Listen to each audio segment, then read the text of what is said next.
À l'occasion de la publication de son livre « L'innovation frugale, comment faire mieux avec moins », M. Naviradjo, spécialiste de l'économie, était en visite à Lessangoël. Il a rencontré M. Jean-François Caron, maire de la commune, pour partager avec lui sur son engagement commun vis-à-vis de la stratégie de développement et d'innovation et la participation citoyenne. L'homme et la nature sont les victimes d'un modèle capitaliste qui, en gros, pour la rentabilité du capital, de la structure, va chercher à ce que les charges soient le plus repoussées sur la question humaine ou sur la question environnementale. Si je dois protéger, plus je vais protéger la santé de mes ouvriers au travail, et plus ça va me coûter cher. Donc l'employeur, il va toujours à reculons. Ici, on l'a vu avec la silicose, les gars, ils mouraient à 45 ans de la maladie des poumons, et c'était normal. Bon. Donc, l'homme et la nature sont un peu des victimes du modèle économique. Et à chaque fois qu'on se pose la question de en quoi le modèle économique, ce qu'il produit, c'est vraiment bon, c'est pas simplement du PIB, des indicateurs de croissance, mais bien une qualité de vie, à quoi ça sert l'économie, c'est quoi la richesse, donc qu'est-ce que ça produit.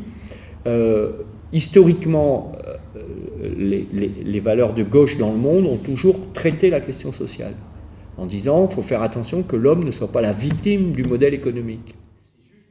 Aujourd'hui, elle est caractérisée par la défiance. C'est intéressant parce que ça fait 20 ans que j'étudie ce concept d'ouverture, systèmes ouverts, qui se pratique depuis quelques années maintenant dans le monde économique, avec ce concept d'innovation ouverte, c'est-à-dire plus en plus d'entreprises s'ouvrent au monde extérieur pour collaborer avec des fournisseurs et des clients pour concevoir des produits et des services. Mais ça ne se pratique pas souvent dans le monde politique, où effectivement les élus ont tendance un peu à concentrer le pouvoir, à monopoliser le pouvoir. Partager le pouvoir, ça ne se fait pas facilement dans le monde politique. Et pourtant, M. le maire a démontré qu'il est possible de mener une politique de démocratie participative avec grand succès, en impliquant justement les citoyens dans la construction de la ville de demain. Et donc, je suis aussi en fait venu quelque part découvrir avec mes propres yeux comment se pratique en fait cette forme de démocratie participative à cette échelle-là, parce que je pense que le monde demain, en termes de gouvernance politique et d'innovation dans le domaine de gouvernance politique, on va trouver de plus en plus dans des petites villes comme Los, et non pas à Paris ou à New York ou à San Francisco où j'habite.